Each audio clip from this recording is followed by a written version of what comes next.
অবশেষে লাহোর কালান্দার্সের হয়ে পাকিস্তান সুপার লিগে অভিষেক হলো রিশাদ হোসেনের। অভিষেক ম্যাচে দলের হয়ে সর্বোচ্চ 3 উইকেট শিকার করে নিজের জাত চিনিয়েছেন এই টাইগার লেগি। প্রথমবার PSL এ খেলতে গিয়ে প্রথম ম্যাচের একাদশের সুযোগ মেলেনি রিশাদ হোসেনের। তবে অভিষেক ম্যাচের অপেক্ষাটা খুব একটা দীর্ঘ হলো না। নিজেদের দ্বিতীয় ম্যাচেই টাইগার স্পিনারকে নিয়ে একাদশ সাজায় লাহোর কালান্দার্স।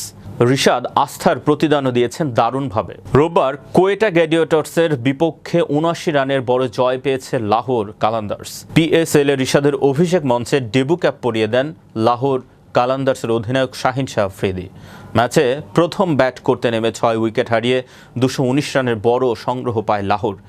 শেষ দিক দিয়ে ব্যাট করতে নেমে ১ বলে ১ রান করে অপরাজিতা ছিলেন এই টাইগার লেগ স্পিনার। এরপর বল করতে নেমে সুযোগের পূর্ণ সদ্ব্যবহার করেন রিশাদ।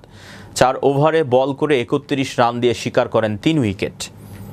কোয়েটার হয়ে সর্বোচ্চ ৪৪ রান করা রাইলি রুশোকে বোল্ড করেন তিনি।